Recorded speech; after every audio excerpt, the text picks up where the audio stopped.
লাড্ডু গোপালদের পূজা দেওয়া হয়ে গেল। এই যে পূজা দিয়ে দিলাম আমি। আর এখানে এই তো লক্ষ্মীনারায়ণ, এই যে লক্ষ্মীনারায়ণ পূজা দিয়ে দিয়েছি। লক্ষ্মীনারায়ণকে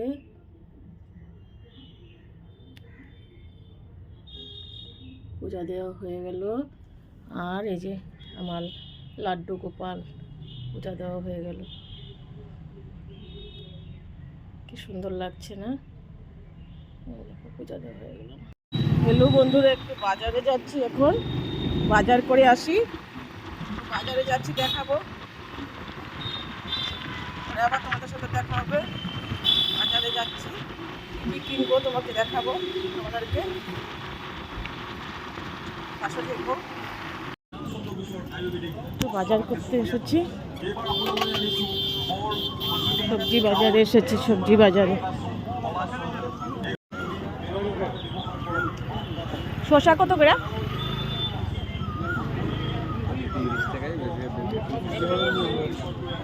তরকারি খাওয়া যায়।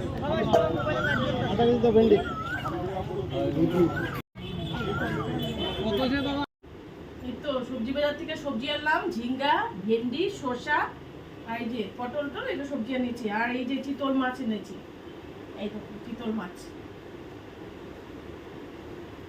তো যখন রান্না করব তখন দেখাবো, ঠিক আছে? এই যে তরমুজের কুড়িয়ে নিলাম, এখন জুস বানাবো। তো জুস বানিয়ে দেখাবো বন্ধুরা।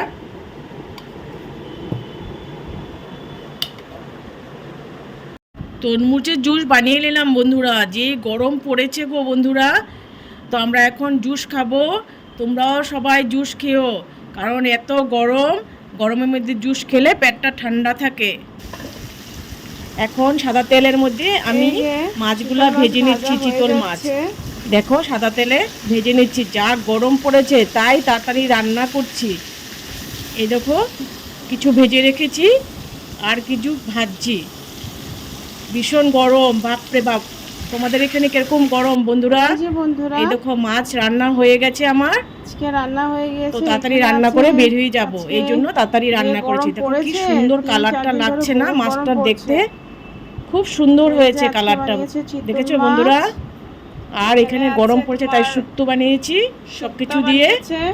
আর এখানে আমের চাটনি বানিয়েছি গরমের জন্য। আর এখানে শাক বানিয়েছি।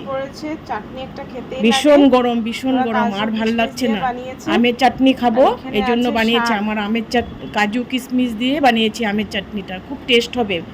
আর এখানে আছে ভাত, আর ভাত, সাদা ভাত বানিয়েছি, গরম গরম ভাত, সব দিনের মতো। দেখছো কি সুন্দর হয়েছে বন্ধুরা? খুব ভালো লাগছে, এত গরম তাই এখন আর ভালো লাগছে না আমার। চাটনি না খেলে ভালো লাগে না। তো ভিডিওটা ভালো লাগলে লাইক, কমেন্ট, শেয়ার করবে বন্ধুরা। Bye bye.